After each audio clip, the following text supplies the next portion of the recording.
A girl named Rachel tells a boy named Bam to forget about her as she is climbing the tower to see the stars, disappearing into the gates. Bam suddenly finds himself within the first floor of the tower, with its caretaker Hedon. Hedon explains that all who wish to climb the tower must pass through a series of tests from each floor, with the first being to reach and break a ball behind a giant white steel-covered eel. Before he can enter the cage, however, a girl named Yuri and her companion Evan interrupts him, giving him a pocket holding information about the tower that can switch between visible and invisible, as well as allowing participants to understand the tower's language.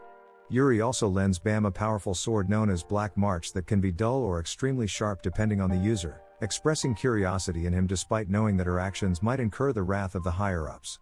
Bam, deciphering the true nature of the test to be testing whether participants dare to embrace death, lets himself be eaten to cut it up from the inside.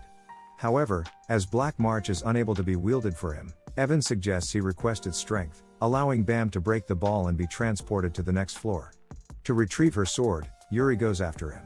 On the second floor, Bam is greeted by 399 other floor contestants, with the next test being a killing match to whittle the number down to 200. Bam recalls how he was amnesiac and all alone in a dark cave until Rachel came and took care of him, including teaching him about the world and how to be literate. On the second floor, Bam encounters two other contestants, Kun Aguero Agnes and Rock Wraithrazor. Both recognize the Black March due to a symbol on its hilt, which interests Kun greatly and makes Rock determined to hunt Bam down to become stronger. Kun forms an alliance with Bam, roping Rock in at the last second when the next test calls for teams of 3 to be formed between participants.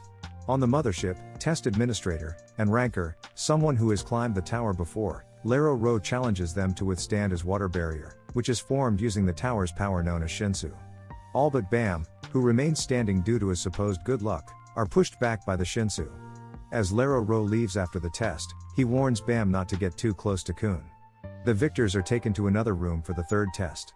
As the groups filter in, a mysterious blonde figure recognizes Kun.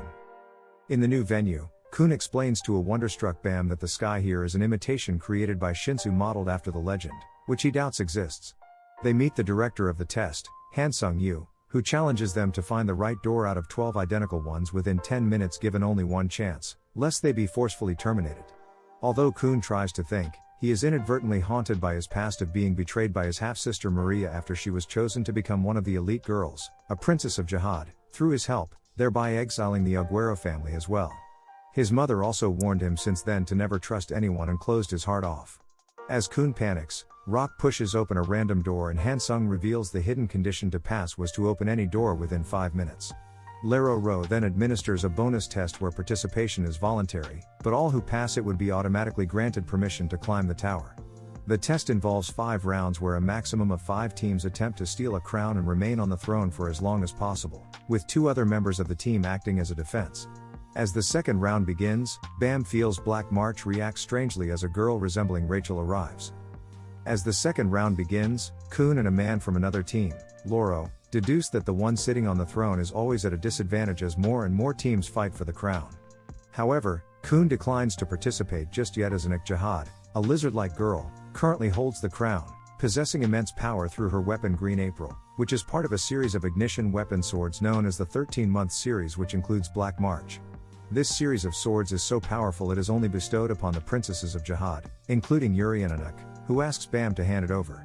Anik makes a bet with Bam. If his team can win the game she will give him her sword, but if not he will give his to hers, and if he refuses to participate she will kill him and steal the sword after the game.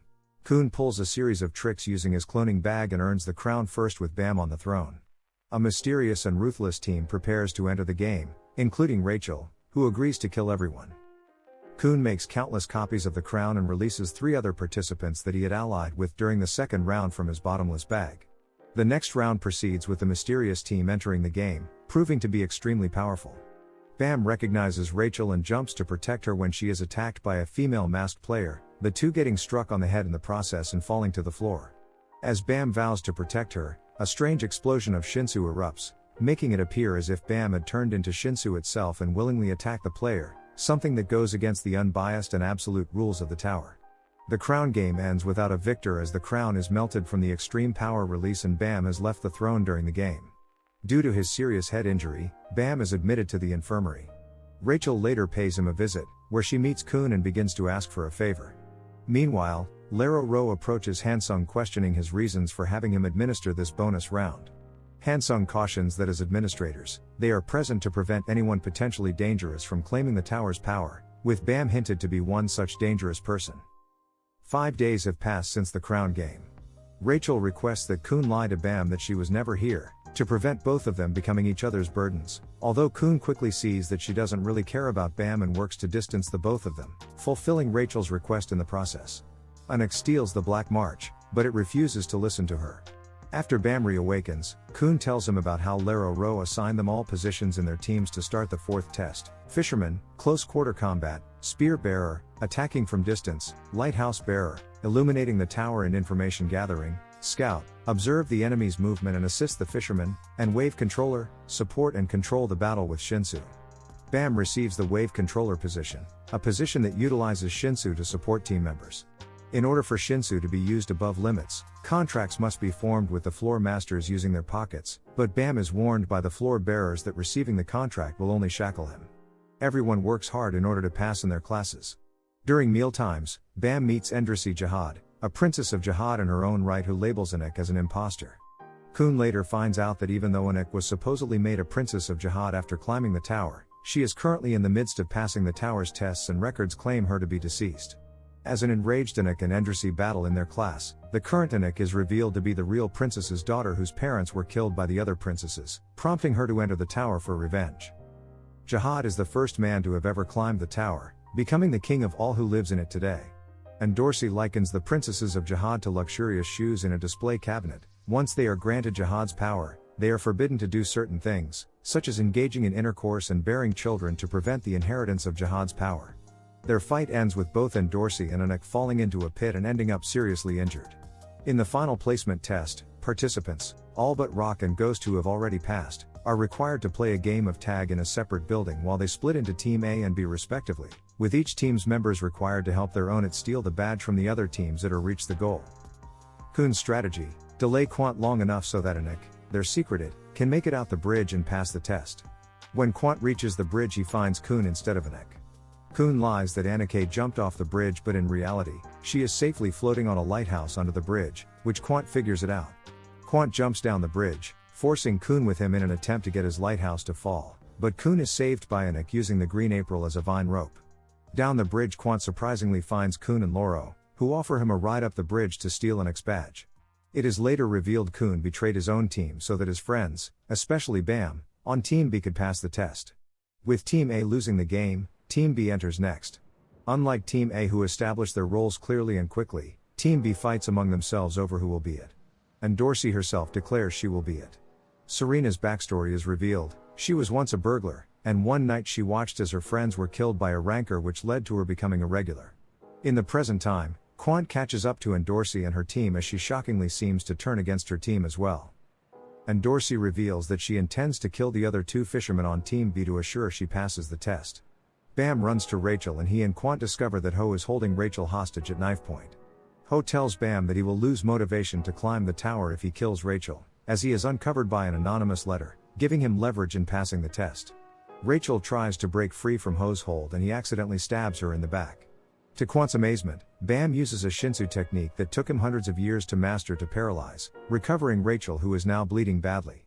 Ho, realizing he was set up and grieving in how he is once again powerless, remembering how his reason for entering the inner tower was that his entire race was murdered as he watched helplessly.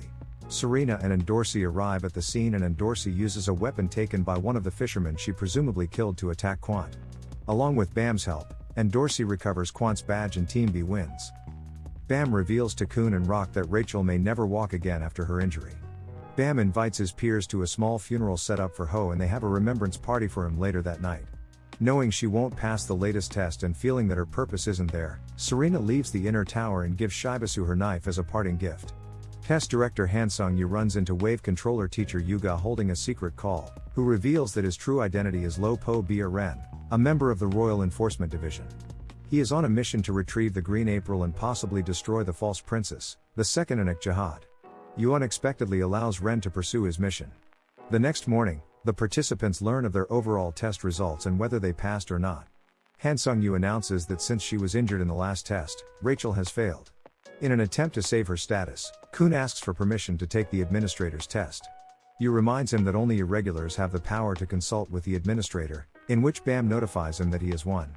This revelation surprises many of the participants. Bam is then taken to the administrator in order to speak with him.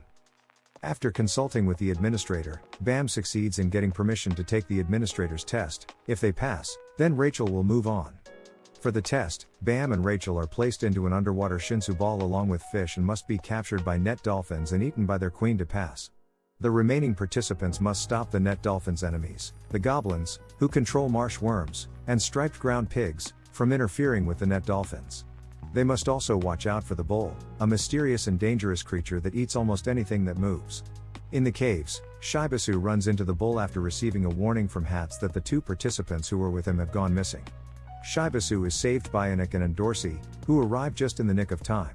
However, the two start competing and betting against each other to see who will defeat the bull first. The bull, however, runs off and Dorsey and Anik follow, leading them to become separated. Dorsey runs into the bull, which is now stronger, and she is left nearly unconscious. Anik, on the other hand, runs into Lo Po Bia Ren, who stabs her through the torso. Ren is now controlling the bull and it brings a captured Dorsey to him, who is ordered by Ren to kill Anik, the imposter princess. Meanwhile, Hats, Rock, and Irregular are keeping an eye on the goblins. Kun instructs them to wait before moving in, but there are more of them than expected. As one of the goblins prepares to attack Hats, Irregular reflexively skewers it with his spear, prompting the rest of the goblins to attack. After initially running away from the goblins, Rock turns around to attack the goblins, joined by others from the team. Meanwhile, Loro follows Kun's orders and seals several underground tunnels leading the striped ground pigs to the goblins. Underground, Anik is nearly defeated by Lo Po Bia Ren, but Dorsey chooses to fight alongside her. Together they are still not powerful enough to defeat Lo Po Bia Ren, but as they fight, Princess Yuri arrives and recognizes her blade she loaned to Bam. Annoyed with the situation, she works with her team to kill Lo Po Bia Ren. As he dies, he laughs, admitting that during the fight he sent the bull to kill Bam and Rachel. The bull arrives underwater to kill them and gets several good hits before Bam uses his special Shinsu to defeat the bull. As they rise upward about to complete the test successfully, Rachel stands up and pushes Bam over the edge. Some of Rachel's backstory is revealed. She believed the tower was calling for her, but when she arrived, Hidan tells her that the tower did not call her at all and that she is too weak to enter. Desperate to become special, she begs for any kind of chance. Hidan holds her immobile and she watches as Bam arrives and is able to defeat the first test. She is jealous of Bam and wants to be special.